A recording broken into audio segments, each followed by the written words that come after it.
हमने adrenal insufficiency में primary adrenal insufficiency पढ़ ली थी, देखें कि प्राइमरी एड्रीनल इंसफिशिएंसी जिसमें एड्रीनल ग्लैंड का अपना मसला होता है। एड्रीनल ग्लैंड का अपना मसला होने की वजह से क्या होता है, एड्रीनल ग्लैंड का अपना मसला होने की वजह से बंदे के अंदर कोर्टिसोल और एल्डोस्टेरोन कम हो जाता है। ठीक हो गया। अच्छा, अभी एल्डोस्टेरोन और कोर्टिसोल कम हो गया तो दोनों के जो जो फंक्शन थे वो दोनों के फंक्शन उलट हो जाएंगे।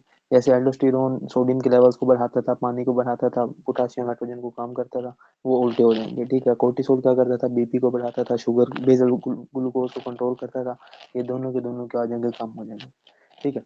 और अगर हम लैब्स देखेंगे तो लैब्स के अंदर CRH, ठीक है, ACTH और MSH हार्मोन बड़े हुए होंगे। ये MSH हार्मोन के बड़े होने की वजह से क्या होगा, इस पेशेंट के अंदर हमें क्या कहते हैं, बंदे के अंदर हाइपर पिगमेंटेशन मिलेगी।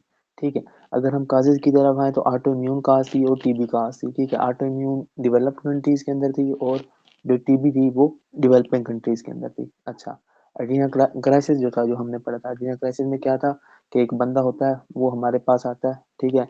उसमें क्या होता है, कोई इन्फेक्शन हुआ होता है या अक्यूट स्ट्रेस आया होता है, या अक्यूट स्ट्रेस से इन्फेक्शन होने की वजह से उसके अंदर क्या होता है, इस पेशेंट के अंदर, इस बंदे के अंदर जो एड्रीनल ग्लैंड की तरफ जा रही होती है ना हमारी आर्टरीज, वो दोनों में कोई मतलब इन्फेक्शन हुआ हुआ ना, लाइक सेप्सिस हुई हुई है। ठीक है। सेप्सिस हुई हुई है तो इस पेशेंट के अंदर क्या होगा, इस पेशेंट के अंदर ये होगा कि इस पेशेंट के अंदर जो दोनों आर्टरीज हैं जो क्या कहते हैं एड्रीनल ग्लैंड की तरफ खून लेके जा रही हैं, उन दोनों के अंदर हेमरेज हो जाएगा, जिसकी वजह से एड्रीनल ग्लैंड के अंदर ब्लड सप्लाई कम हो जाएगी। जब एड्रीनल ग्लैंड के अंदर ब्लड सप्लाई कम होगी तो क्या होगा, प्राइमरी ये एड्रीनल ग्लैंड जो है ये अपना काम ठीक तरह नहीं कर पाएगा। ठीक है। और मैंने यू वर्ल्ड के कुछ पॉइंट्स लिखवाए थे आपको। यू वर्ल्ड के पॉइंट्स कौन से थे, यू वर्ल्ड का पहला पॉइंट ये था कि अगर आपके पास कोई पेशेंट आता है, ठीक है, तो वो जो है ना शॉक में है, शॉक के साथ उसमें हाइपोनेट्रीमिया है, हाइपरकलीमिया है और हाइपोग्लाइसीमिया है, तो आपने किसके बारे में सोचना है, आपने एडिना क्राइसिस के बारे में सोचना है। ठीक है। अच्छा, अगर आपके पास कोई पेशेंट आता है, उसमें क्या है, एडिनल क्राइसिस है, फीवर है, नुक्कल स्टिफनेस मतलब गर्दन के आसपास के जो टिश्यूज हैं उनकी मतलब स्टिफनेस है, और पिटाकिल रैश है, तो इसके अंदर आपने किसके बारे में सोचना है, मेनिंजियोकोकल क्या कहते हैं, मेनिंजाइटिस के बारे में सोचना है। ठीक है। ये था हमारा लास्ट टॉपिक। अब हम चलते हैं आज के टॉपिक की तरफ। ये हो गया प्राइमरी एड्रीनल इनसफिशिएंसी, मैंने आपको रिव्यू गो थ्रू करवा दिया। ठीक है। आ जाए, बिस्मिल्लाहिर्रहमानिर्रहीम।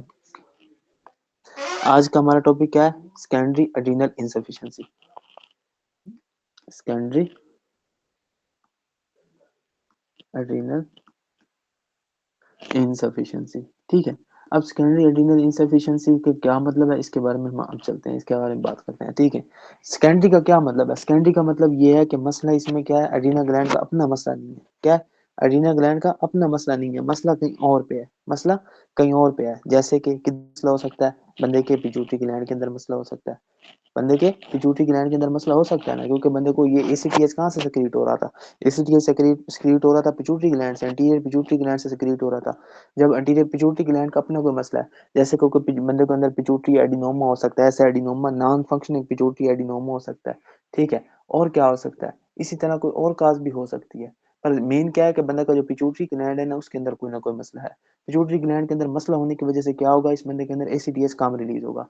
देखिएगा, एक बंदा है, एक बंदा, ठीक है, उसके अंदर क्या है, पिट्यूटरी ग्लैंड प्रॉब्लम है। ठीक है। एक बंदे के अंदर पिट्यूटरी ग्लैंड प्रॉब्लम्स हैं। अच्छा, एक बंदे के अंदर पिट्यूटरी ग्लैंड प्रॉब्लम है तो उसके अंदर क्या होगा, उसके अंदर से क्या रिलीज नहीं होगा, उससे क्या रिलीज नहीं होगा, एसीटीएच रिलीज नहीं होगा। जब एक पेशेंट है उसके अंदर से एसीटीएच रिलीज नहीं हो रहा है, डिक्रीज एसीटीएच सिक्रीशन।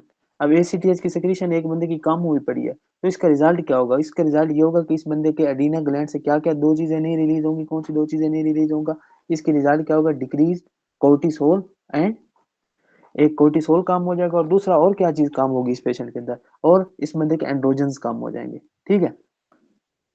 ये दो ये दो फीचर्स आएंगे, किसी के अंदर एसीटीएच की सिक्रीशन अगर कम हो गई है तो ये दो चीजें क्या कम हो गई हैं, ठीक हो गई। यहाँ तक हमें समझ लगी कि क्या पिट्यूटरी ग्लैंड का मसला था, इसकी काज क्या है, सेकेंडरी की काज है कि पिट्यूटरी ग्लैंड प्रॉब्लम।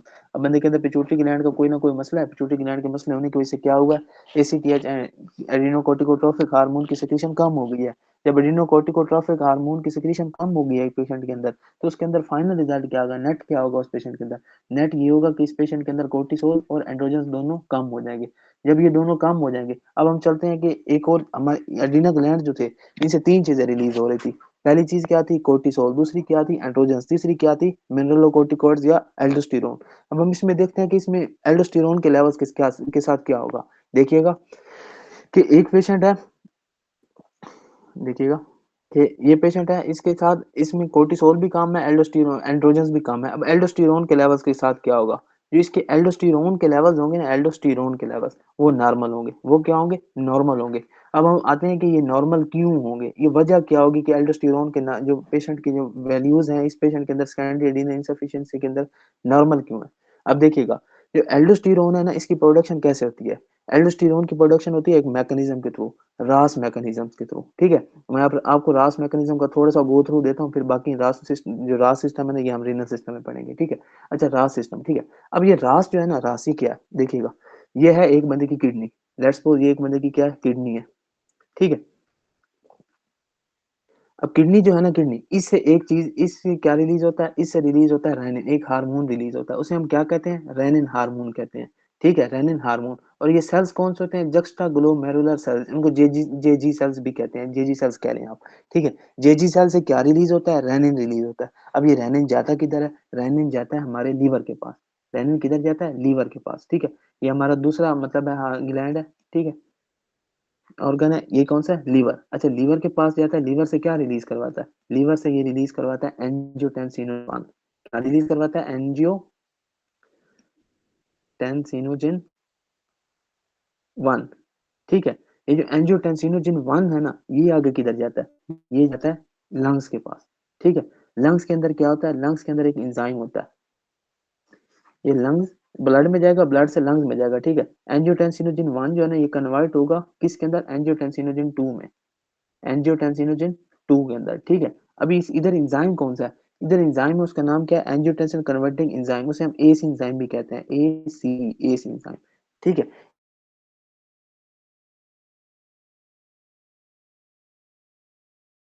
एंजाइम से एंजियोटेंसिन जी आता है, एडिनल एडिनल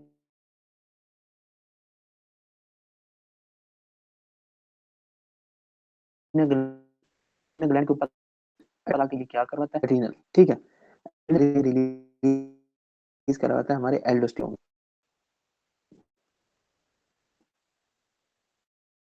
ठीक है। देखें, ये पहला स्टेप, ठीक है, ये दूसरा स्टेप है, तीसरा स्टेप, ठीक है, फिर ये जो इधर है ये चौथा स्टेप है, और ये पांचवा स्टेप काम करता है। इसमें रेनिन, एट द एंड क्या बनता है, एट द एंड हमारा क्या चीज बनती है, एट द एंड हमारा एल्डोस्टेरोन बनता है, क्या बनता है, एल्डोस्टेरोन बनता है, ठीक है। उम्मीद करता हूँ यहाँ तक मैंने आपको अपनी बात, अब इस स्टेरोन क्यों है, एल्डोस्टेरोन इस वजह, रास सिस्टम इंटैक्ट होता है, रास सिस्टम इंटैक्ट होता है। इंटैक्ट का मतलब क्या है कि बंदे के रास सिस्टम को तो कुछ नहीं होगा ना, किडनी का तो कोई मतलब नहीं है, मसला तो पिट्यूटरी ग्लैंड का था ना इसमें, क्या रास वजह से नॉर्मल है क्योंकि इस बंदे के इंटैक्ट, ठीक है। उम्मीद करता हूँ यहाँ तक मैंने आपको अपनी बात समझाई होगी कि इसमें एल्डोस्टेरोन का वैल्यूज क्यों नॉर्मल होती है, ठीक है। अच्छा, हम आगे चलते हैं, ये था हमारा क्या नाम है, सेकेंडरी एड्रेनल इनसफिशिएंसी। अब हम इसकी स्क्रीन, अगर हम इसकी फीचर्स देखेंगे ना, फीचर्स, तो इसमें फीचर्स कौन कौन से आएंगे, इसमें फीचर्स आएंगे एड्रीनल ग्लैंड वाले, और सॉरी कोर्टिसोल वाले और एंड्रोजन वाले। जो एड्रोजन काम होते हैं और कोर्टिसोल काम होता है, तो उसमें जो बंदे को फीचर्स आते हैं ना, ये फीचर्स आएंगे इसके अंदर। अब देखें फीचर्स कैसे कैसे आएंगे, देखिएगा, एक, इस बंदे के अंदर ना कोई साल्ट क्रेविंग होगी, ना कोई मेटाबॉलिक एसिडोसिस होगी, क्योंकि एल्डोस्टेरोन की नॉर्मल वैल्यू जो है नॉर्मल है। देखिएगा क्लिनिकल फीचर वही है, हाइपोग्लाइसीमिया है, ठीक है। क्लिनिकल फीचर्स में क्या है, हाइपोग्लाइसीमिया है, हाइपोग्लाइसीमिया, और क्या है, और इस पेशेंट के अंदर क्या है, हाइपोग्लाइसीमिया, और हमारा क्या करता था, जो हमारा क्या नाम है, कोर्टिसोल हार्मोन क्या काम करता था, और क्या करता था, ग्लूकोज के लेवल को इंक्रीज करवाता था, तो इसमें और क्या होगा, डिक्रीज ग्लूकोज, हाइपोग्लाइसीमिया होगा, ठीक है।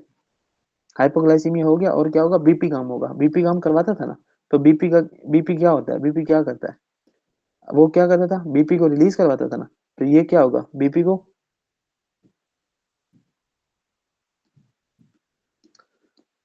अच्छा ये देखिएगा कि ये क्या करवाता था, डिक्रीज ब्लड प्रेशर, ये बीपी को कम करवाता था।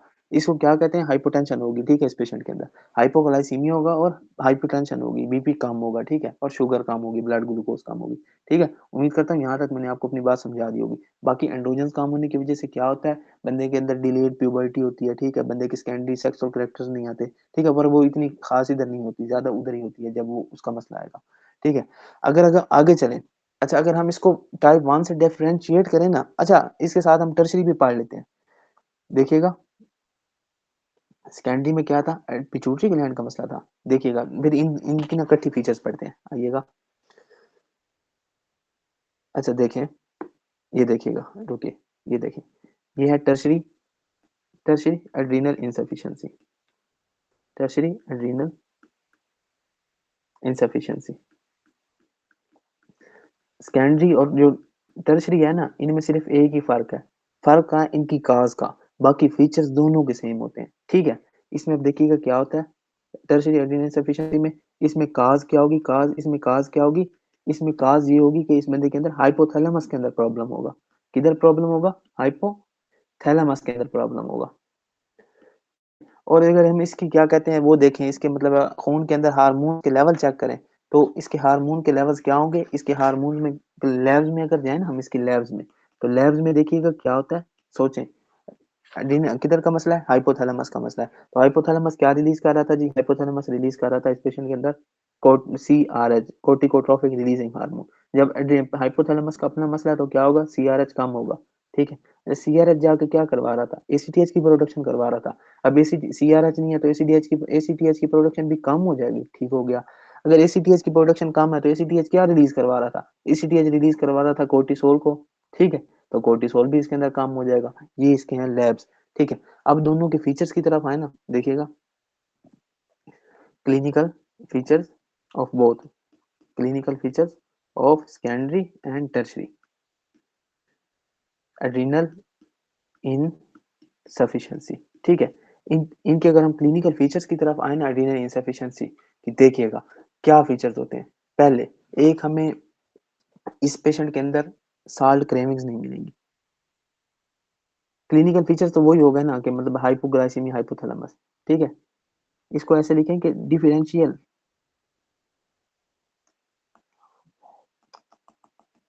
साफ नहीं हो रहा,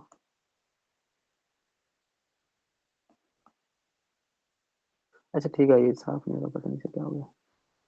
अच्छा इधर आए, या अच्छा ये देखें, अच्छा इसका ना हमने क्या करना है, इसको हमने कहना है डिफरेंस, डिफरेंशियल डायग्नोसिस है, ये क्या है, डिफरेंशियल डायग्नोसिस है, किसके दरमियान, diagnosis from primary adrenal insufficiency, ठीक है। अब देखिएगा कि ये क्या है, इसके डिफरेंशियल डायग्नोसिस क्या है। जो प्राइमरी था ना उसके अंदर बंदे को अंदर क्या देखने को मिलती थी, साल्ट क्रेविंग्स मिलती थी, पर इसके अंदर क्या है, साल्ट क्रेविंग्स नहीं मिलेंगी। और क्या था, उधर मेटाबॉलिक एसिडोसिस मिलता था, इसमें मेटाबॉलिक एसिडोसिस भी नहीं मिलेगा। डिफरेंशियल डायग्नोसिस के दो पॉइंट्स कौन से हैं, पहला पॉइंट क्या है, ये है, पहला पॉइंट कौन सा है, पहला पॉइंट ये है, no metabolic acidosis, metabolic acidosis, ठीक है। और दूसरा क्या है, दूसरा इस बंदे के अंदर हमें साल्ट क्रेविंग्स नहीं मिलेंगी। अब मैं इसकी वजह भी बता देता हूँ। अच्छा देखिएगा इसकी वजह क्या होती है, इसकी वजह ये होती है कि जो प्राइमरी एड्रिनल इनसफिशिएंसी थी ना, प्राइमरी एड्रिनल इनसफिशिएंसी, उसके अंदर एल्डोस्टेरोन के लेवल्स कम थे। जब एल्डोस्टेरोन के लेवल्स कम होते हैं तो क्या होता है, एल्डोस्टेरोन जब हमारे बॉडी के अंदर नहीं होता तो क्या होता है, एक उस बंदे के अंदर हाइड्रोजन आयंस की रिटेंशन होती है, ठीक है, मैं वजह भी साथ लिख देता हूँ।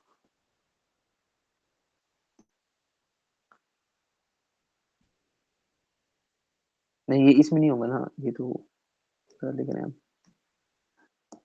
अच्छा ठीक है, ये मिट नहीं रहा, पता नहीं क्या हुआ। अच्छा ये मेटाबॉलिक एसिडोसिस में क्यों नहीं हो रही, क्योंकि इसके अंदर एल्डोस्टेरोन है, एल्डोस्टेरोन है तो वो क्या करेगा, वो हाइड्रोजन आयंस को निकालता रहेगा वक्तन फवक्तन, जैसे जैसे उसके लेवल बढ़ेंगे वो क्या करेगा, एल्डोस्टेरोन वो क्या कहते हैं, हाइड्रोजन आयंस के लेवल को नॉर्मल रखता रहेगा और सोडियम के लेवल्स को भी नॉर्मल करता रहेगा, ठीक है।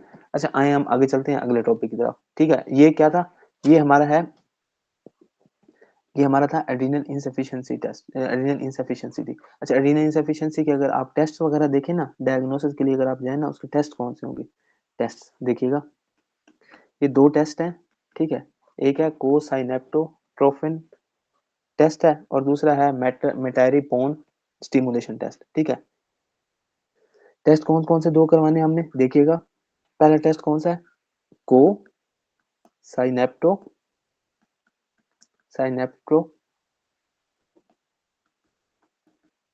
टेस्ट। ठीक है, एक ये टेस्ट है और दूसरा टेस्ट कौन सा, ये मतलब हम लैब में करेंगे, मतलब बंदे का हमने अगर मतलब डायग्नोसिस करवाना है ना, तो उसके लिए हम ये दो टेस्ट करेंगे। ठीक है,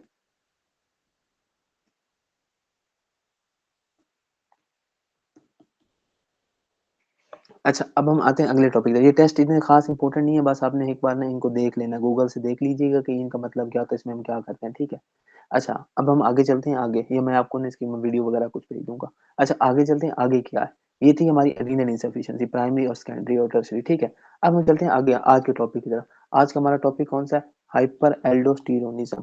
हाइपर एल्डोस्टेरोनिज्म के अंदर क्या होता है, अब हम इसकी तरफ आते हैं, ये देखते हैं इस टॉपिक को। देखिएगा हमारा टॉपिक कौन सा है, हाइपर एल्डोस्टेरोनिज्म। अच्छा एल्डोस्टेरोनिज्म इसका मतलब क्या है, इसका मतलब ये है कि बंदे के अंदर एल्डोस्टेरोन हार्मोन के लेवल बहुत बढ़ गए होंगे। अब एक पेशेंट के अंदर एल्डोस्टेरोन हार्मोन के लेवल बहुत ज्यादा बढ़ गए हों, अब उस पेशेंट के अंदर क्या होगा सोचिए। एल्डोस्टेरोन काम क्या करता था, एल्डोस्टेरोन बंदे के अंदर काम करता था कि वो बंदे के जो हमारा बंदे का सोडियम है उसकी रिटेंशन करवाता था, पानी की रिटेंशन करवाता था, और क्या करवाता था, इसी के साथ साथ और भी कौन से काम करता था, और बंदे के अंदर हाइड्रोजन आयंस को यूराइन के अंदर सिक्रेट करता था। यूराइन में सिक्रेट करने के अलावा और क्या करता था, और भी कुछ काम करता था, जैसे कि कौन सा काम करता था, हाइड्रोजन आयन को सक्रीट करवा दिया, पोटेशियम को भी तो यूराइन में फेंकता था। तो ये सारे काम जो है ये बढ़ जाएंगे, ये बहुत ज्यादा बढ़ जाएंगे। अच्छा देखें हमारी बॉडी में ना हर चीज का एक बैलेंस रखा हुआ है अल्लाह ताला ने, अगर वो बैलेंस खराब हो ना तो बंदे के अंदर कोई ना कोई मसला होने लग जाता है। जैसे अगर बंदे के अंदर एसिड एच पॉजिटिव आयन ज्यादा हो गए हैं ना, तो उस बंदे के अंदर एसिडोसिस हो जाती है। इसी तरह जब एक बंदे के अंदर एच पॉजिटिव आयंस कम हो जाए ना, उनकी वैल्यूज गिर जाए, तो उनकी वैल्यूज गिरने की वजह से उस बंदे के अंदर क्या होता है, उस बंदे के अंदर ये होता है कि उस बंदे के जो हमारे है ना क्या नाम है, हाइड्रोजन आयन कम होते हैं, तो उसके अंदर क्या होता है, उसके अंदर मेटाबॉलिक अल्कलोसिस होती है। अभी मैं सारी चीजें आपको लिख के दिखाता हूँ, देखें इसके अंदर अब होगा क्या, आइएगा। इसके अंदर इंक्रीज लेवल्स ऑफ एल्डोस्टेरोन। ठीक है, इंक्रीज लेवल्स ऑफ एल्डोस्टेरोन। अच्छा अभी एल्डोस्टेरोन के लेवल्स एक बंदे के अंदर बढ़े हुए हैं, एक बंदे के अंदर एल्डोस्टेरोन के लेवल्स बढ़े हुए हैं, तो एल्डोस्टेरोन का काम क्या था, देखिएगा मैं पहले आपको नॉर्मल फंक्शन लिख के दिखाता हूँ, फिर ये इंक्रीज लेवल है तो उनके हम कर देंगे, अब उल्टे कर देंगे। देखिएगा एल्डोस्टेरोन क्या करवाता था, सबसे पहले सोडियम की रिटेंशन को इंक्रीज करवाता था, इंक्रीज सोडियम रिटेंशन। अच्छा सोडियम की रिटेंशन इसने करवा दी, आगे चले तो ये सोडियम की रिटेंशन करवा के क्या करवाता था, पानी की रिटेंशन करवाता था। ठीक है, वाटर रिटेंशन हो गई। ठीक है, ठीक है, वाटर वाटर रिटेंशन करवा दी। अच्छा आगे चले, इसके आगे चले, फिर इससे आगे ये क्या करता था, इससे आगे ये क्या करता था, डिक्रीज एच पॉजिटिव आयंस। ठीक है, और क्या करता था, decrease potassium ions in body blood.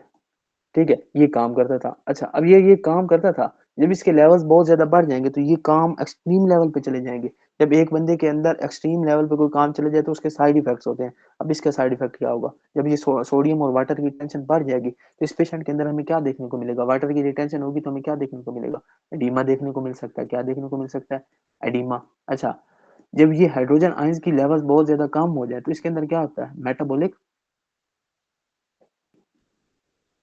Alkalosis होती है। ये अभी एक टॉपिक है रीनल सिस्टम का, ये इंशाल्लाह हम वहीं पढ़ेंगे। ठीक है, अच्छा हाइड्रोजन आयंस कम हो गए एक पेशेंट के अंदर तो उसे क्या होगा, इसके अंदर इसे हम कहते हैं हाइपोकलीमिया कहते हैं। अब ये अगर ये सिम्टम्स वर्स हो जाए ना, ये किसी बंदे के अंदर ये सिम्टम्स मतलब ये जो कहानी है ये सारी अगर बहुत ज्यादा सीवियर चली जाए तो इस बंदे की जान तक जा सकती है, हाइपोकलीमिया वाले पेशेंट की। ठीक है, या मेटाबॉलिक अल्कलोसिस वाली। अच्छा आगे चलते हैं, ये थे एल्डोस्टेरोन के लेवल बहुत ज्यादा बढ़ गए, इसकी वजह से क्या होगा, बंदे के अंदर एडीमा हो सकता है, ये वगैरह चीजें हो सकते हैं। अब हम आते हैं इसकी टाइप्स के ऊपर। अब इसकी टाइप्स कौन कौन सी है देखिएगा। अच्छा एक दो टाइप्स हैं, पहली टाइप कौन सी है, primary hyper aldosteronism, primary hyper aldosteronism और सेकेंडरी हाइपर एल्डोस्टेरोनिज्म। देखिएगा एक है प्राइमरी हाइपर एल्डोस्टेरोनिज्म। ठीक है, अब देखिएगा इस पेशेंट के अंदर होगा क्या, इसके अंदर ना काज क्या होगी, इस बंदे के अंदर वजह क्या होगी, ऐसी कौन सी वजह है जिसकी वजह से इस बंदे के अंदर क्या है, इस बंदे के अंदर हाइपर एल्डोस्टेरोनिज्म हो रहा है। पहले ये बताएं कि ये मैं आपको बताता चलूं कि एल्डोस्टेरोन रिलीज कहाँ से होता है। एल्डोस्टेरोन कहाँ से रिलीज होता है? जोना ग्लोमेरुलोसा से, ठीक है। अच्छा आइएगा, इसकी कॉजेज क्या है देखते हैं। कॉजेज, अच्छा कॉजेज क्या है? एड्रीनल ग्लैंड से बन रहा था ना, अब एड्रीनल ग्लैंड का कोई मतलब ट्यूमर हो गया, एड्रीनल ग्लैंड का ट्यूमर हो गया, या फिर एड्रीनल ग्लैंड का हाइपरप्लेजिया हो गया। जब एक चीज अपने साइज में बढ़ जाती है, उसके सेल नंबर बढ़ जाते हैं, तो सेल नंबर बढ़ने के बाद क्या होता है, एक सेल एक काम कर रहा है तो 2 सेल या 10 सेल मिलके वो डबल ट्रिपल 4 गुना 5 गुना ही काम करेंगे ना। तो इस पेशेंट के अंदर क्या है, पहली काज क्या है? पहली काज है कि एड्रीनल एड्रीनल हाइपरप्लेजिया, ठीक है। या दूसरी काज क्या है इस पेशेंट के अंदर? इसके अंदर है एड्रीनल एडिनोमा। इस बंदे के अंदर किसी तरह का एड्रीनल ग्लैंड का ट्यूमर हो गया। इस चीज को हम क्या कहते हैं? इसकी वजह से, अच्छा इस इन दोनों की वजह से होगा क्या? इन दोनों की वजह से एड्रीनल एड्रीनल ग्लैंड से हार्मोन्स की ज्यादा प्रोडक्शन होगी। जब हार्मोन्स की ज्यादा प्रोडक्शन होगी, जैसे एल्डोस्टेरोन, तो उसे हम क्या कहेंगे? हाइपर एल्डोस्टेरोनिज्म कहेंगे। अच्छा, अगर हम इस पेशेंट के अंदर देखें ना, इस पेशेंट के अंदर, तो इस पेशेंट के अंदर होगा क्या देखें। इसके अंदर क्लिनिकल फीचर्स क्या आएंगे सोचें। एल्डोस्टेरोन क्या काम करता था, ये देखें, एल्डोस्टेरोन वाटर रिटेंशन करवाता था। जब वाटर रिटेंशन होगी एक पेशेंट के अंदर, तो क्या होगा उसके अंदर?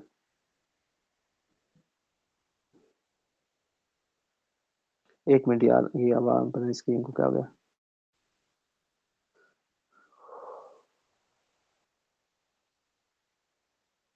एक मिनट। अच्छा, ये देखें, ठीक है, अब आ रही है स्क्रीन, ठीक है। अच्छा, एक पेशेंट है, एक पेशेंट, उसके अंदर क्या है देखिएगा, हाइपर एल्डोस्टेरोनिज्म। उसके क्लिनिकल फीचर्स क्या होंगे? सबसे पहले एडिनल एल्डोस्टेरोन क्या कर रहा था, पोटेशियम के लेवल को कम कर रहा था। तो हमें जब क्लिनिकल फीचर्स देखेंगे, तो इसके अंदर बंदे के अंदर हमें क्या मिलेगा? इस बंदे के अंदर हमें फाइंडिंग में क्या मिलेगा? डिक्रीज पोटेशियम मिलेगा, और क्या मिलेगा? डिक्रीज हाइड्रोजन मिलेगा, और क्या मिलेगा? इंक्रीज सोडियम मिलेगा, एंड इंक्रीज H2O मिलेगा, ठीक है। अच्छा, अब ना इस बंदे के अंदर एक ना मैकेनिज्म होता है, प्राइमरी एल्डोस्टेरोन वाला जो होता है, प्राइमरी एंड जो हाइपर एल्डोस्टेरोनिज्म का पेशेंट होता है ना, इसके अंदर ना एक मैकेनिज्म होता है। उस मैकेनिज्म को हम कहते हैं एल्डोस्टेरोन एस्केप मैकेनिज्म। उसे क्या कहते हैं? Aldosterone escape mechanism. अब मैं आपको बता रहा हूँ, समझाता हूँ कि एल्डोस्टेरोन एस्केप मैकेनिज्म का मतलब क्या है। हम अगले अगले अगले पेज पे आते हैं, ताकि हम यहाँ खुला करके लिख सकें। देखें, ये क्या है? Aldosterone escape mechanism. अच्छा, एल्डोस्टेरोन एस्केप मैकेनिज्म का मतलब क्या है? एल्डोस्टेरोन एस्केप मैकेनिज्म का पता मतलब क्या है? एल्डोस्टेरोन जब बहुत ज्यादा बढ़ जाता है ना, वो क्या करता है, बंदे के अंदर हाइपरवोलीमिया करवा देता है। हाइपरवोलीमिया मतलब क्या? बंदे का ब्लड वॉल्यूम बहुत ज्यादा बढ़ जाएगा, इंक्रीज ब्लड वॉल्यूम। अच्छा, जब ब्लड वॉल्यूम बढ़ जाता है ना बंदे का, तो बंदे के ना दिल के ऊपर ना, बंदे के ऊपर जोर पड़ता है। दिल के ऊपर क्या पड़ता है? जोर पड़ता है। तो बंदे का जो दिल होता है ना, उससे दो चीजें रिलीज होती हैं। कौन कौन सी दो चीजें चीजें रिलीज होती हैं? एक होती है ANP, और दूसरा होता है BNP, ठीक है। ANP, ये दो पेप्टाइड्स हैं, ठीक है। BNP, इनको हार्मोन भी कह सकते हैं आप, ठीक है, फ्रॉम हार्ट। अच्छा, दिल से बंदे के क्या रिलीज हो गया? ANP रिलीज हो गया और BNP रिलीज हो गया, ठीक है। एड्री नाइट्रियूरेटिक पेप्टाइड और ब्रेन नाइट्रियूरेटिक पेप्टाइड, इनका दोनों का फुल फॉर्म है। पर आपसे फिलहाल ANP और BNP के ऊपर बस याद, इतना याद रख लें। अच्छा, अब ये होता क्या है देखिए, हमें दोनों के ना फंक्शन अलग अलग करके देखना, ताकि ना आपको आसानी से याद है। जो ANP है,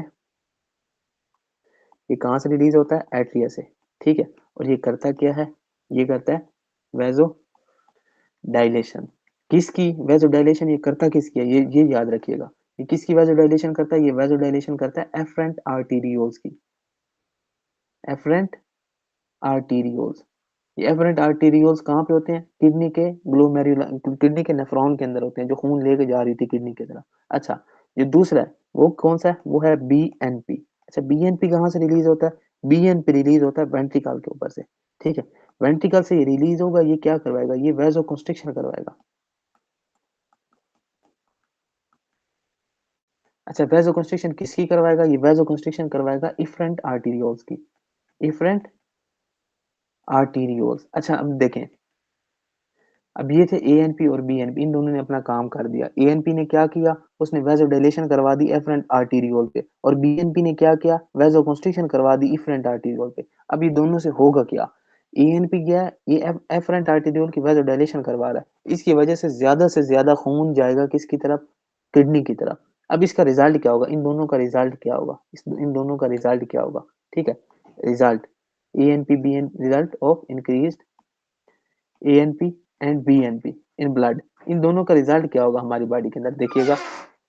इन दोनों का रिजल्ट ये होगा कि हमारा जो पेशेंट होगा ना, हमारा पेशेंट, उसके अंदर देखिएगा क्या होगा, ज्यादा से ज्यादा जो ब्लड है, ज्यादा से ज्यादा जो ब्लड है वो किधर जा रहा है, इस पेशेंट का ज्यादा से ज्यादा ब्लड किधर जा रहा है, इस पेशेंट का ज्यादा से ज्यादा ब्लड जा रहा है किडनी की तरफ।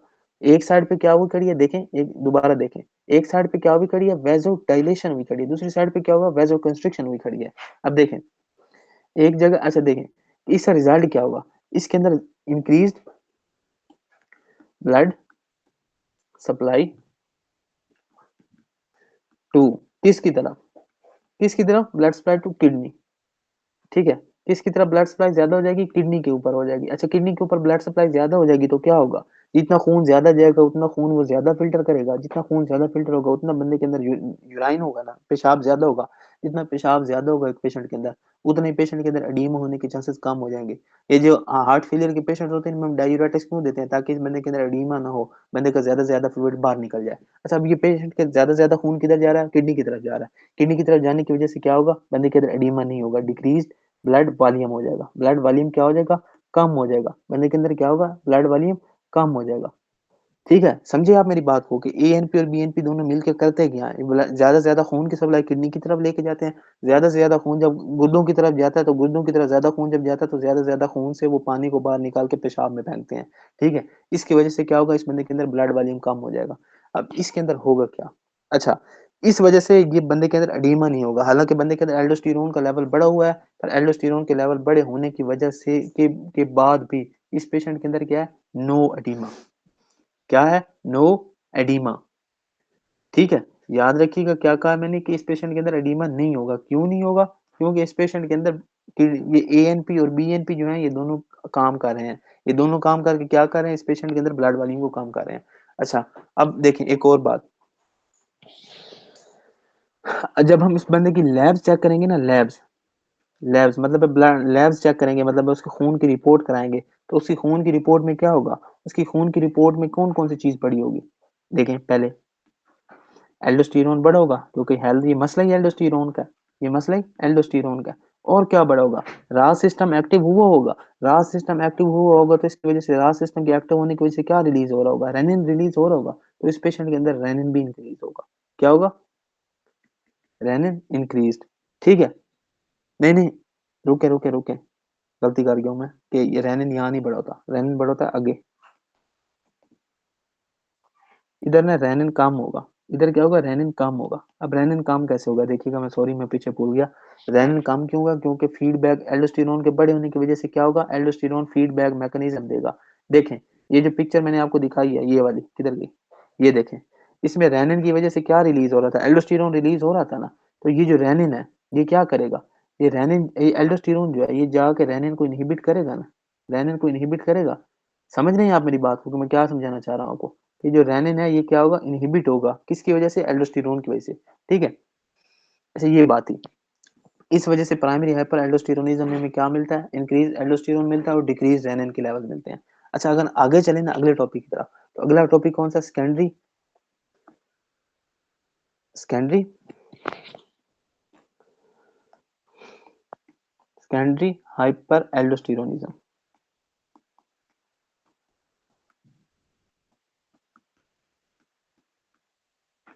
अच्छा सेकेंडरी हाइपर एल्डोस्टेरोनिज्म में होगा क्या, देखें, सेकेंडरी हाइपर एल्डोस्टेरोनिज्म इसमें क्या होगा, इसमें मसला एड्रिनल ग्लैंड का नहीं होगा। अब इसमें मसले कौन कौन से होंगे, पहली मसला देखें, कॉजेज देखें इसकी, कॉजेज, तो पहली काज क्या होगी, बंदे के अंदर रीनोवास्कुलर प्रॉब्लम है। रीनोवास्कुलर प्रॉब्लम का क्या मतलब है, बंदे के अंदर कोई बीपी, मतलब जो रीनल आर्टरी है ना, रीनल आर्टरी, उसका कोई मसला हुआ है। ठीक है, रीनल आर्टरी क्या है, उसके अंदर कोई एथेरोस्क्लेरोसिस हुई है, जिसकी वजह से खून जो है ना उसकी तरफ तेजी की तरफ जा रहा है। और क्या है, जेजी सेल का ट्यूमर है। जेजी सेल्स कौन से हैं, जो रिलीज कर रहे हैं हमारा, जेजी सेल्स क्या रिलीज कर रहे हैं, रेनिन को रिलीज कर रहे हैं। ठीक है, जेजी सेल का ट्यूमर हो सकता है। अच्छा और क्या हो सकता है, और इस पेशेंट के अंदर एडीमा हो सकता है। एडीमा किस वजह से हो सकता है, किसकी वजह से हो सकता है एडीमा, हार्ट फेलियर की वजह से, सिरोसिस और नेफ्रोटिक सिंड्रोम की वजह से। देखें, हार्ट फेलियर, हार्ट फेलियर, ठीक है। उसके बाद क्या है, सिरहोसिस, और क्या है, सिरहोसिस के बाद और कौन सी चीज है जिसकी वजह से इस पेशेंट के अंदर सेकेंडरी हाइपर एल्डोस्टेरोनिज्म हो सकता है, वो है नेफ्रोटिक सिंड्रोम। अब मैं आपको इन सारी की ना वजह भी बताता हूँ। देखिए रीनोवेस्कुलर की तो मैंने आपको समझा दी कि इसके अंदर बी, हाँ, जो बंदे का ना ब्लड प्रेशर है वो ज्यादा होगा किडनी की तरफ, ठीक है। जब किडनी की तरफ हाइपरटेंशन होती है ना, किडनी की तरफ, मतलब किडनी की तरफ जो खून लेके जा रहा होता है, तो वहां से रेनिन रिलीज होता है। जब रेनिन रिलीज होता है तो ये रास सिस्टम को एक्टिवेट करता है। ये क्या करता है, ये एक्टिवेट, स्टिमुलेट रास सिस्टम। इस वजह से क्या है, रास सिस्टम एक्टिवेट होगा, ठीक है। अच्छा ये तो आपको समझ लगी कि रीनोवास्कुलर हाइपरटेंशन की वजह से क्या होता है, रास सिस्टम स्टिमुलेट होता है। जेजी सेल को तो समझाने की जरूरत ही नहीं है, इसमें क्या है, ये क्या रिलीज कर रहे हैं, ये रिलीज कर रहे हैं हमारे रेनिन को, इसकी वजह से रेनिन बढ़ा हुआ होगा। अच्छा जो हार्ट फेलियर है, सिरोसिस है, और नेफ्रोटिक सिंड्रोम है, इन दोनों में, इन तीनों में क्या होता है। हार्ट फेलियर में तो सीधी सीधी बात समझ लग रही है कि हार्ट फेलियर के अंदर क्या होगा, बंदे के अंदर बंदे के अंदर ब्लड का वॉल्यूम बढ़ा हुआ होगा। बंदे के अंदर क्या होगा, ब्लड का वॉल्यूम बढ़ा हुआ होगा, हार्ट फेलियर होगा। बंदे के अंदर बीपी कम होगा, बीपी कम होगा। कैसे बीपी कम होगा, क्योंकि हार्ट पंप ही नहीं कर रहा। जब हार्ट काम पंप नहीं कर रहा तो बंदे के अंदर बीपी जब कम होता है, डिक्रीज बीपी, तो बीपी के डिक्रीज बीपी क्या करवाता है, स्टिमुलेट रास सिस्टम करता है। अच्छा सिरोसिस के अंदर क्या होगा, अभी तीनों चीजें भी देखिएगा। सिरोसिस में क्या होता है, सिरोसिस के पेशेंट के अंदर क्या होता है, उस बंदे के अंदर प्रोटीन लॉस हो रही होती है, ठीक है। जब प्रोटीन लॉस हो रही होती है, कौन सी प्रोटीन लॉस हो रही होती है इस पेशेंट के अंदर, एक मिनट, ठीक है। अच्छा नेफ्रोटिक और जो हमारा है ना, क्या कहते हैं, ये सिरोसिस, इन दोनों में क्या हो रहा होगा, इन दोनों में क्या हो रहा होगा बंदे के अंदर, सिरोसिस के अंदर बंदे का जो क्या नाम है उसका, लीवर, ये लीवर काम नहीं कर रहा है पेशेंट का। एक मिनट आए, इधर आए, बुक के ऊपर है।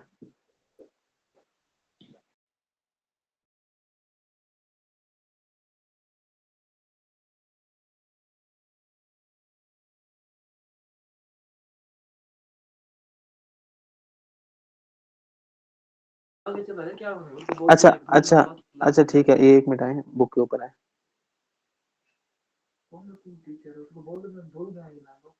अच्छा ये देखें, अच्छा देखें, ठीक है। अच्छा किधर से हम, अच्छा देखें, बंदे के अंदर हार्ट फेलियर होगा, सिरोसिस होगा, और नेफ्रोटिक नेफ्रोटिक सिंड्रोम होगा। इन तीनों की वजह से क्या होगा, बंदे के अंदर बीपी कम होगा, ठीक है। हार्ट फेलियर में तो हार्ट पंप नहीं कर रहा, ठीक है। नेफ्रोटिक में क्या है, बंदे के अंदर, नेफ्रोटिक के अंदर क्या है, बंदे के प्रोटीन लॉस हो रही है, ठीक है। प्रोटीन लॉस होने की वजह से भी बंदे के अंदर क्या आ रहा है, बीपी हो रहा है। अच्छा देखें, ये दोनों सिरोसिस और नेफ्रोटिक जो है, ये भी मुझे याद नहीं आ रहा कि ये इसमें वजह क्या थी, ये मैं आपको दोनों बाद में बताऊंगा। हार्ट फेलियर का आप सिर्फ याद रखें कि इसमें बीपी कम हो जाता है। अच्छा अब इन तीनों की वजह से होगा क्या, इन तीनों की वजह से होगा क्या, इस पेशेंट के अंदर स्टिमुलेट होगा, कौन सा सिस्टम स्टिमुलेट होगा, रास सिस्टम स्टिमुलेट होगा, ठीक है। रास सिस्टम स्टिमुलेट होगा तो क्या होगा, बंदे के अंदर रेनिन रिलीज होगा। जितना ज्यादा रेनिन रिलीज होगा उतना ज्यादा बंदे के अंदर क्या होगा, एल्डोस्टेरोन बनेगा। एल्डोस्टेरोन बनेगा तो उस बंदे के अंदर क्या होगा, इस बंदे के अंदर इस बंदे के अंदर क्या होगा, इस बंदे के अंदर एल्डोस्टेरोन बढ़ेगा। एल्डोस्टेरोन बढ़ने की वजह से ये सारे काम होंगे, जैसे हाइपोकलीमिया, मेटाबॉलिक एसिडोसिस होगा, बंदे के अंदर ब्लड वॉल्यूम बढ़ेगा, बीपी बढ़ेगा, ठीक है। और क्या होगा, इस पेशेंट के अंदर एक और चीज होगी, इस पेशेंट के अंदर हमें एडीमा देखने को मिलेगा, ठीक है। अच्छा लैब्स देखें, लैब्स,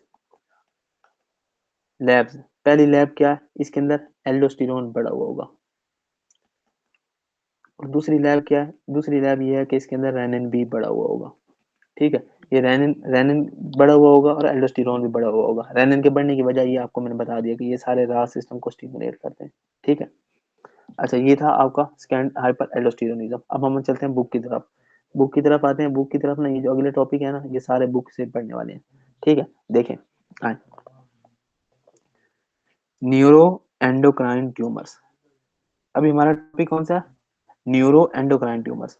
देखिए न्यूरो एंडोक्राइन ट्यूमर का मतलब क्या है, न्यूरो एंडोक्राइन ट्यूमर का मतलब है ऐसे ट्यूमर जो कि ऐसे सेल से रिलीज हो, ऐसे सेलों से बनते हैं जिनको एक साइड से स्टिमुलस मिलती है ब्रेन की तरफ से, ठीक है, नर्व इम्पल्स मिलती है, और वो रिलीज क्या करते हैं, उसके रेस्पॉन्स में हार्मोन रिलीज करते हैं। देखें यहाँ यहाँ पे देखें, heterogeneous group of neoplasm originating from neuroendocrine cells which have traits similar to nerve cell and hormone producing cell। इस लाइन का मतलब क्या है, ऐसे सेलों से ओरिजिनेट होने वाले कैंसर जिनके अंदर दो खसूसियात हो। पहली खसूसियत कौन सी हो, नर्व सेल वाली खसूसियत हो, और दूसरी खसूसियत क्या हो कि वो हार्मोन रिलीज करते हो। ऐसे सेल्स को हम क्या कहते हैं, न्यूरो एंडोक्राइन सेल्स कहते हैं। और ऐसे सेलों का ट्यूमर को हम क्या कहते हैं, न्यूरो एंडोक्राइन ट्यूमर कहते हैं, ठीक है। अब देखें, अब अच्छा ये नीचे क्या लिखा हुआ है, आए नीचे, नीचे क्या लिखा हुआ है कि इस पेशेंट के अंदर ये ट्यूमर्स होते हैं, ये रिलीज कहाँ पे, ये बनते कहाँ पे हैं, देखिएगा। Most neoplasm occur in GI system. Most neoplasm occur in GI system. इसका मतलब क्या है, जो गैस्ट्रो इंटेस्टाइनल सिस्टम है ना, इसके अंदर ये ज्यादा से ज्यादा ये मतलब इस तरह न्यूरो एंडोक्राइन ट्यूमर बनने के चांसेस होते हैं। अभी होते कौन कौन से हैं, एक होता है कार्सिनॉइड ट्यूमर, एक होता है गैस्ट्रिनोमा। ठीक है, कार्सिनॉइड ट्यूमर अभी मैं आपको सिर्फ एक एक लाइन में बताता हूँ, क्योंकि ना ये अलग अलग अलग टॉपिक है। ठीक है, एक जीआईटी का है, दूसरा जो है ये बायोकेमिस्ट्री का है। ठीक है, देखें, ये जो कार्सिनॉइड ट्यूमर होता है ना, इसके अंदर इंक्रीज सिंथेसिस ऑफ सेरोटोनिन। ठीक है, सीरोटोनिन, ये आगे ये टॉपिक आगे आएंगे, इसी इसी मतलब कल वाली क्लास में ये सारे टॉपिक्स आएंगे जो भी मैं आपको बता रहा ना। तो इसके अंदर इंक्रीज गैस्ट्रिन हो जाएगा। ठीक है, ये कल आएंगे, तो ये कल मैं आपको डिटेल में पढ़ाऊंगा। अभी सिर्फ ये याद रखें कि कार्सिनाइड में क्या होता है, सेरोटोनिन की लेवल्स की सेंस से ज्यादा हो जाती है। गैस्ट्रिनोमा में क्या होती है, गैस्ट्रिनोमा में गैस्ट्रिन की प्रोडक्शन ज्यादा हो जाती है। अच्छा, पैंक्रियास में क्या, इंसिलिनोमा, ये भी हम कल पढ़ेंगे। ठीक है, और क्या, ग्लूकागोनोमा, ये भी। ठीक है, स्मॉल लंग कार्सिनोमा, ये हम इंशाल्लाह लंग्स में पढ़ेंगे। अच्छा, और थायराइड में क्या है, मिड्यूलरी कार्सिनोमा, ये भी हम कल पढ़ेंगे। ठीक है, फियोक्रोमोसाइटोमा, ये हमने पहले पढ़ा हुआ है, एडिना ग्लैंड का फियोक्रोमोसाइटोमा, जिसके अंदर बंदे का बीपी बढ़ जाता है, एपिसोडिक हाइपरटेंशन होती है, जिस एपिसोडिक हाइपरटेंशन। ठीक है, और क्या, रूल ऑफ 10, ये हर चीज हमने पढ़ी थी, रूल ऑफ 10, 5 पीज, हर चीज मैंने आपको पढ़ाई थी। अच्छा, अगर हम आगे चले ना, आगे क्या है, न्यूरो एंडोक्राइन ट्यूमर में होता क्या है। ठीक है, ये सेल्स वगैरह हैं, इनको आप फिलहाल छोड़ें, आप आए इस चीज के ऊपर। देखें, आपके अंदर, आपके पास कोई भी पेशेंट आया ना, उससे किसी भी किस्म का न्यूरो एंडोक्राइन ट्यूमर है ना, उसके अंदर कुछ मार्कर्स पॉजिटिव मिलेंगे। 3 मार्कर्स हैं, ये आपको कभी भी नहीं भूलने चाहिए। कौन सा पहला मार्कर है, क्रोमोग्रेनिन ए। एक मार्कर का नाम क्या है, क्रोमोग्रेनिन ए। दूसरे का नाम क्या है, न्यूरॉन स्पेसिफिक एनोलेज, एनएससी। और तीसरा क्या है, साइनेप्टोफाइजिन। ये 3 आपने हमेशा याद रखने हैं कि ये तीनों न्यूरो एंडोक्राइन ट्यूमर्स के मार्कर्स हैं। कहीं भी किसी भी ब्लड रिपोर्ट के अंदर अगर आपको ये 3 मार्कर्स पॉजिटिव मिले हैं ना, तो उसके अंदर आप क्या सस्पेक्ट करेंगे, उसके अंदर आप ये सस्पेक्ट करेंगे इस बंदे को किसी भी किस्म का न्यूरो एंडोक्राइन ट्यूमर है। न्यूरो एंडोक्राइन ट्यूमर क्या है, ऐसे सेलों का ट्यूमर है जिनके अंदर नर्व की और ग्लैंड के सेल की दोनों किस्म की खसूसियात होती हैं। ठीक है, अच्छा, इनका ट्रीटमेंट क्या है, कहीं ट्यूमर हो तो ट्यूमर का हम ट्रीटमेंट क्या करते हैं, सर्जरी करते हैं। सर्जरी इसका इलाज है। और क्या है, स्मैटोस्टेटिन एनालॉग्स है, मतलब स्मैटोस्टेटिन जो है हर चीज को कम कर देते हैं। ये भी हम आगे जब इंशाल्लाह कल पढ़ेंगे ना, कल वाला टॉपिक, तो उसके अंदर हम ये चीज डिस्कस करेंगे, मैं आपको वहां पढ़ाऊंगा, फिर जब फार्मा पढ़ेंगे परसों। ठीक है, आखिरी टॉपिक आज का, न्यूरोब्लास्टोमा। अब न्यूरोब्लास्टोमा होता क्या है, देखें, न्यूरोब्लास्टोमा का मतलब क्या है, ऐसा ट्यूमर जो न्यूरल क्रैश सेल से अराइज हो रहा हो। जो कहाँ से अराइज हो रहा हो, न्यूरल क्रैश सेल से अराइज हो रहा हो। ठीक है, अब न्यूरल क्रैश सेल से जो ट्यूमर अराइज होता है उसे हम क्या कहते हैं, उसे हम कहते हैं न्यूरोब्लास्टोमा। अब पहली लाइन देखें, इसमें पहली लाइन में क्या लिखा हुआ है, most common solid extracranial tumour in brain in children. ये एमसीक्यूज है, ये क्या है, ये एमसीक्यूज है इस पेशेंट के, ये एमसीक्यूज है, एन ने लिखा। क्या है, 4 साल से पहले बच्चों के अंदर एक्स्ट्रा क्रेनियल ट्यूमर की मोस्ट कॉमन एग्जांपल कौन सी है, तो आप कौन सी एग्जांपल लगाएंगे, कौन क्या एमसीक्यूज लगाएंगे, आप लगाएंगे न्यूरोब्लास्टोमा। एमसीक्यूज इस तरह आ सकता है, 4 year child present with the tumour. ठीक है, और ट्यूमर ये नहीं बताता कि ट्यूमर है, वो प्रेजेंटेशन देते हैं। जैसे अब नीचे हम जाके पढ़ रहे हैं ना, इसके बंदे के अंदर क्या क्या होगा। ठीक है, एब्डोमिनल डिस्टेंशन वगैरह ये हर चीज पढ़ेंगे ना, तो ये जो है ना, अब ये इस तरह के एमसीक्यूज आते हैं। अच्छा, आगे चलें। अच्छा, देखें, न्यूरल क्रैश सेल से ना हमारी बॉडी में बहुत सी चीजें बनती हैं, उनमें एक एड्रीनल मेड्यूला भी होता है। तो इसमें क्या होगा, मोस्ट कॉमनली ये जो ट्यूमर होगा, ये अराइज कहाँ से होगा, usually arise from adrenal medulla. ठीक है, एड्रीनल मेड्यूला के अंदर ये अराइज होगा। और क्या, ये सिंपैथेटिक चेंज होती है हमारी बॉडी के अंदर, उसके अंदर भी अराइज हो सकता है। अब देखें, इसने क्या लिखा है, originates from neural crest cells. ये एड्रीनल मेड्यूला भी न्यूरल क्रैश सेल से बनता है, और ये जो सिंपैथेटिक चेन वगैरह ये भी न्यूरल क्रैश सेल्स ही बनाती है हमारी बॉडी के अंदर। अच्छा, जब इस पेशेंट के पास आएगा ना, हमारे पास लेके आएंगे, तो इस पेशेंट के अंदर प्रेजेंटेशन क्या होगी, देखें, इस पेशेंट के अंदर प्रेजेंटेशन देखें, पहली प्रेजेंटेशन देखें, मोस्ट कॉमन प्रेजेंटेशन क्या है इस पेशेंट के अंदर, पहली प्रेजेंटेशन क्या है, एब्डोमिनल डिस्टेंशन है। एब्डोमिनल डिस्टेंशन क्या है, उसका जो पेट है वो फूला हुआ होगा, पेट जो है बाहर निकला हुआ होगा, और फिर सख्त होगा, सख्त होगा। ठीक है, अच्छा, आगे क्या है, आगे जब हम उसको पालपेट करेंगे ना, उसके ऊपर इरेगुलर मास मिलेगा, that can cross the mid line. अच्छा, अब देखें, ये अब मैं आपको ना दो ट्यूमर्स का ना फर्क बताता हूँ। एक हमारे पास होता है न्यूरोब्लास्टोमा। ठीक है, एक हमारे पास क्या है, न्यूरोब्लास्टोमा। ठीक है, और एक है विल्म्स ट्यूमर। विल्म ट्यूमर। अच्छा देखें, अब ना हमारा पेशेंट आया हमारे पास, पेशेंट ठीक है, हमारे पास पेशेंट आया, उसके अंदर देखें क्या है, उसके अंदर ये है, ये उसका ना मतलब अब मैं एब्डोमेन बना रहा हूँ, ठीक है, ये बंदा है, ठीक है, ठीक है, ये ना इसकी मिड लाइन है, ये इसकी क्या है, मिड लाइन है, ठीक है, पेट की क्या है, मिड लाइन है इसकी, ठीक है, ये क्या है इसकी मिड लाइन है, ठीक है, ये थोड़ी टेढ़ी होगी पर खैर है। अच्छा देखें, अब ना इस पेशेंट को ना ट्यूमर बढ़ा है, एक ट्यूमर बना है, ठीक है, ये ट्यूमर बना है, ठीक है, मिड लाइन, ठीक है, एक साइड, कौन सी साइड पे बनाई, इसको लेफ्ट कर लें, इसको राइट कर लें, ठीक है, लेफ्ट साइड पे उसको ट्यूमर बना है, ठीक है, इरेगुलर है, ठीक है, इरेगुलर कर लें, ठीक है इसे, ठीक है। अच्छा, अब ये बढ़ता बढ़ता ना ये इसको क्रॉस कर गया, ये क्या है, ये मिड लाइन को हमारी क्रॉस कर गया, इस ट्यूमर को हम क्या कहेंगे, इस ट्यूमर को हम कहेंगे कौन सा, ये न्यूरोब्लास्टोमा है, न्यूरोब्लास्टोमा। न्यूरोब्लास्टोमा का मतलब क्या है कि ये क्या करता है, इसका डिस्टिंग्विशिंग फीचर क्या है, ये क्रॉस करेगा किसे, क्रॉस मिड लाइन, जो हमारी मिड लाइन है ना ये उसको क्रॉस करता है। अच्छा एक और बंदा है, ये एक पर्सन ए था, ठीक है, अब हम आते हैं पर्सन बी की तरफ, ठीक है, इसके अंदर भी ऐसे ही हुआ है, देखें, ठीक है, इसके अंदर क्या हुआ देखें, इसके अंदर मिड लाइन है ये, ठीक है, अब ना इसको ना ट्यूमर बना है, एक इसको क्या बना है, ट्यूमर बना है, ठीक है, हमने उसको पाल पेट किया, वो भी रेगुलर हर चीज है, पर वो बढ़ रहा है, पर ना वो इस मिड लाइन को क्रॉस नहीं कर रहा, ठीक है, वो इस साइड पे है, पर ये मिड लाइन जो है ना, ये मिड लाइन, ठीक है, मिड लाइन, ये भी मिड लाइन, ठीक है। अच्छा, मिड लाइन को क्रॉस नहीं कर रहा, ऐसे ट्यूमर को हम क्या कहेंगे, ऐसे ट्यूमर को हम क्या कहेंगे, विल्म्स ट्यूमर कहेंगे, ठीक है, विल्म्स ट्यूमर, ये हम आगे जाके बायोकेमिस्ट्री में आई थिंक सो पढ़ेंगे, ठीक है, ये सर्जरी के पोर्शन में पढ़ेंगे। समझ लग गई आपको कि न्यूरोब्लास्टोमा में क्या होता है, वो क्रॉस कर जाएगा, वो दूसरी साइड पर चला जाएगा मिड लाइन को क्रॉस करके, और विल्म्स ट्यूमर में क्या होगा, वो लाइन अपनी क्रॉस नहीं करेगा, अपनी हद के अंदर रहेगा, ठीक है, ये दोनों फर्क थे न्यूरोब्लास्टोमा और विल्म्स ट्यूमर के अंदर, ठीक है। अच्छा अब देखें, अब फीचर्स के अंदर हमने क्या पढ़ लिया, एक एब्डोमिनल डिस्टेंशन देख ली, एक मतलब फेर्म एब्डोमिनल मास, ठीक है, इरेगुलर और फेर्म मास देख लिया, जो कि मिड लाइन को क्रॉस करता है।